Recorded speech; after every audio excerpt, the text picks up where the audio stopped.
It's my honor to introduce a woman that I love so much. I love her with my entire heart. She's special.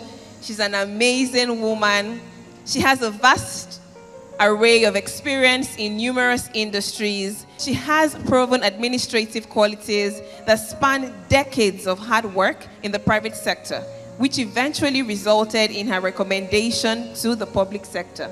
She started out her career in 2004 as an independent sales director for Mary Kay Cosmetics, where she achieved esteemed Double Star Achievement Award by growing a team base of over 40 members with a monthly turnover of over £100,000. She received other numerous awards for her role in the company's expansion. Her administrative abilities endeared the then Lagos State gubernatorial aspirant, Babajide Sanwo-Olu, to appoint her as his campaign office administrator. She successfully and seamlessly handled the coordination of all internal processes and departments of the candidate. Apart from tactically supporting the aspirant, she also played strategic roles regarding resource and facility management as well as finance-related administrative duties. In 2019, the Lagos State Governor appointed her as a senior special assistant in administrative duties for his term of office. She has an OND in business administration from the Lagos State Polytechnic and several professional certificates from the Metropolitan School of Business and Management UK and Harvard Kennedy School US. Ladies and gentlemen, please give a resounding applause to our next speaker, Mrs. Titilayo Oshodi. A round of applause for her. Good afternoon, everybody. At first, I thought it was going to be just a ladies' event, but I was so happy to see gentlemen in mix. I want to say how happy I am to be here, and most importantly, to be here to celebrate Morenike. Morenike is such a darling. Don't you guys think so? You know, she's so understated. She's so understated. When I first met her and she blasted that thing on Instagram yesterday, and I'm like, hey, way, you know, because that's what she says. I didn't know the depth that she carries. And so it's so beautiful to see humility. That's the beauty of humility, isn't it? When you just don't think that that person carries the wealth that is upon her. So I just want to say, congratulations on this milestone. Well done. We are so proud of you. And I want to seize the opportunity to also acknowledge her parents, mommy and daddy. We met the other day, sis, at our club. So I'm not going to bore you with my fraternization, you know. Just going to go straight into it. And because you're going to be listening to a plethora of profound people who have walked the talk and they have proven themselves in their expertise. And so they're going to give you all of the normative frames of hard work, tenacity, resilience, discipline, and, you know, my story, as she said yesterday in her introduction, I'm sure a lot of people will think I'm going to share the story today. No, I've listened to Money Matters. I want to go and use it, package it and invest in it and make money out of it. So I'm not going to throw it out. But I'm definitely going to share. I'm going to charge you. I'm going to charge you today. Because those normative frames are going to help you to achieving the vision. But really and truly, I have two kids. One of them 26, the other 18. And I imagine when I tell my daughter, you need to build vision. You need to abide with your vision. She's just going to look at me and say, but you know that I'm working towards something. Why are you talking to me about vision? And I think that the bane line for the Gen Z is that they like to challenge the status quo. It's borderline rebellion. They don't like to be told this is the structure. And the idea of vision itself has given that technical confinement in your mind that it has to be structured. You have to walk it this way, and if you get out of that framework, it will not work. So I'm going to talk about dreaming. Is this thing on? I'm going to talk about dreaming. The more reason why I want to talk about dreaming is because it is essential. It is instructive for a period like this in your life. We're talking to a lot of under 20s. I was blown away with the 24-year-old man. I was blown away because I imagine, when did he start dreaming? When did he start to not only think about it, but put pen to paper and start to put out those motions? It couldn't have been overnight. It would be way before he was 24. And that is the edge that you have in this phase of your life. We're going to go through different phases. You're in a phase where you are fluid right now. You are not limited by societal obligations yet. You are not restricted within the construct of this is how your elder ones did it, or this is how the people that you look up to have done it. So therefore you have to do it that way. This is a time that you're testing the waters. This is a time that you can make those mistakes. This is a time where you begin to challenge the status quo, which is exactly what it is that you're doing right now. And technically, it's the time to dream. So I'm going to reference the Bible, and I apologize if it would be sensitive to some people. But you see, I for one know that the Bible is the most inspirational book that cuts across every aspect of every life. So we will go to the basic, the most basic of it, and that's, please let me know. I have just 10 minutes, so, and I can go on. So please, just prompt me. Genesis 1, verse 1 to 2. And what happened there? It says that in the beginning, the earth was void. It was dark. I read that sentence, and what it says to me is, there's a canvas, an open field. And I had asked this question before. I even asked my son one time ago. I said, what if you were God at that time when the earth was void and without shape, and there's a reason why that song is filtering through. Please don't chastise the DJ. There's a reason why that song is filtering through, because I need you to get into the mindset of a young person, that you are free, you are wild, you question something. So what? Who cares? Right?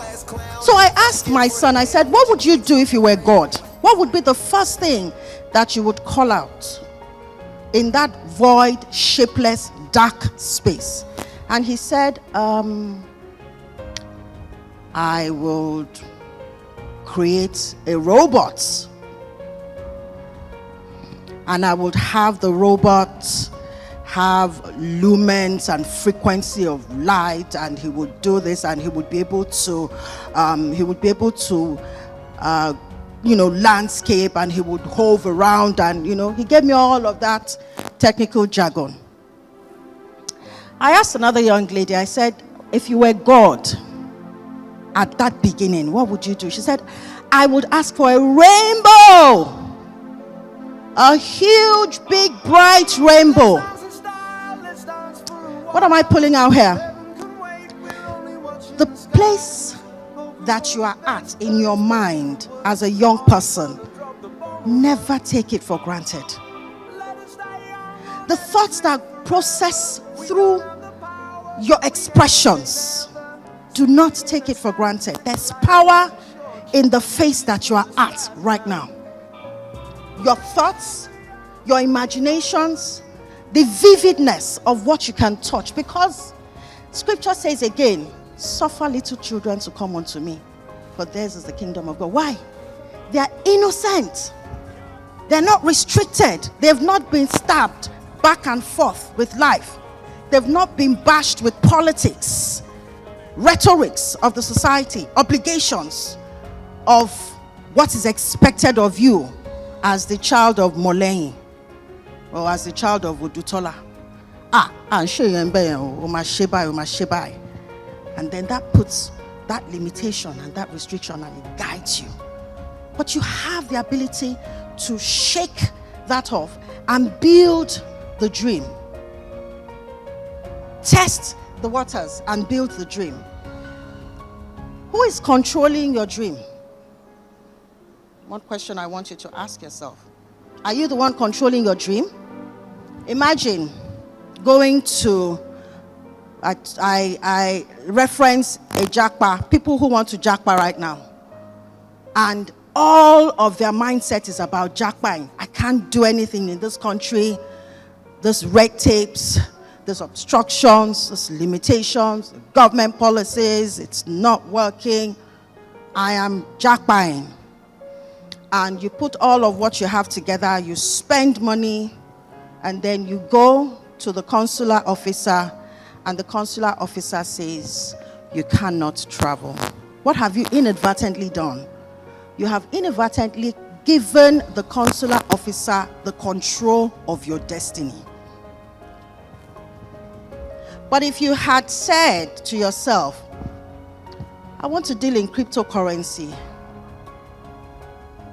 the policies of the government are not particularly friendly for me to be able to optimize the knowledge that I have. But I'm going to start from base. I'm going to do what I can. And I'm going to look at the possibilities of going to the Western space where the infrastructure is a lot more sophisticated. And in the meantime, I'm going to start on this level. And I'm going to continue to scale. One of two things would happen. When you go to the consular officer will probably see the intensity and the texture of your dream and give you a chance to go. Or maybe providence, he says no, and you still go back and say, you're lost. I still have things that I'm doing here, and I'm still going to continue. And if I don't do it in US, I can do it in Geneva. If I don't do it in Geneva, I can do it in Zimbabwe. If I can't do, why? Because you have a backup of backup of backup of backup. That's what dreaming does. You intently and deliberately create the constructs, the mind constructs that help you to ascend and break loose from confinements that may come before you. And that's what navigating adulthood is really about. Really. It's about creating your your risk mitigation analysis, isn't it? And how to be able to navigate. So do not give control of your dreams or the control of your destiny into somebody else's hands. It's in your hand. Take control of it. Okay? We'll talk about some of our dreamers, and I have seen a lot of people who have dreamed here. You know, I didn't know. If I had known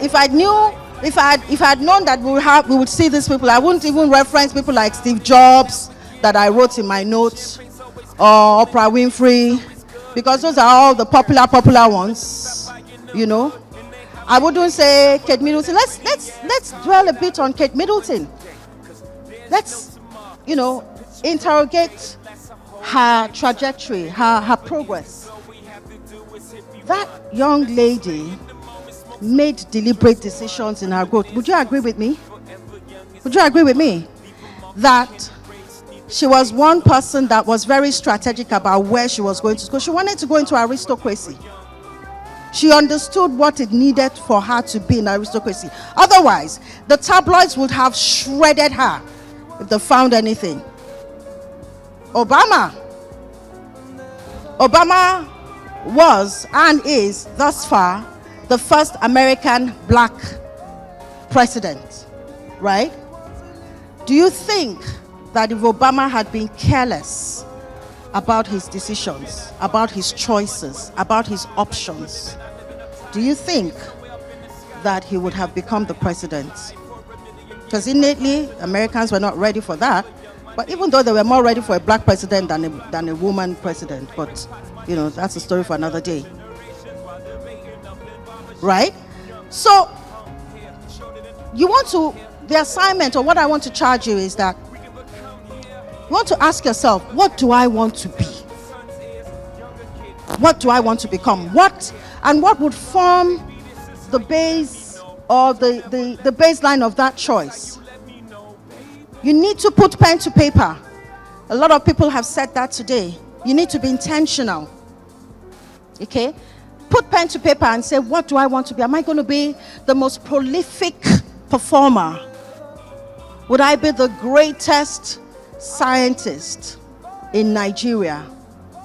Would I break boundaries and be the most intent social entrepreneur that I will bust brains? You know, you have the freedom to dream. It's free. There's no payment to it. There's no cost to it. But whilst you do that, you're shaping your minds. And then you ask yourself the questions. And this is the reverse of it. What should I not do to be on track to achieve my dream? We can all talk about what you should do. I should be disciplined. I should work hard. I should be resilient. But what should I not do? If Kate Middleton had been a baby girl for life, you know, and sort of, I'm a good-looking babe, go this, the tabloids would have caught it. It would have discredited and reduced her capital. Right? If Steve Jobs, even as recalcitrant and rebellious as he was as a young person, when he left, he dropped out of school, he went to Asia, joined the Buddhist community, but there was something he did not do. He did not lose sight of what he wanted to do. Immediately he came back into America and he found his friend that was in the Microsoft. He quickly jumped on that guy and they started to pursue the dream that he had always wanted. And he broke and shattered ceilings in the technology space. I can tell you about my story and how it is at 25 I became a single mother. And it was not a palatable thing, but because I didn't have a clear dream. But that shook me, and Providence was kind to me, and I got a second chance. But not a lot of people get that lucky. Not a lot of people get that lucky. So every moment right now is really, really important. You must take it. You shouldn't waste it. Every phase, you shouldn't waste it. I think I've practically touched on everything. And I don't want to go for any further because, you know, I will be giving you, you know, stories and we would go. But I charge you, take on all that has been said, but also dare to dream. Dare to dream. Dare to define your dream. Dare to write out the matrix of what will not allow you to achieve that dream. And say to yourself, these are the deal breakers in my life. I will not do it no matter what happens. And trust me, when you pursue with God, you're a winner. I wish you all the best.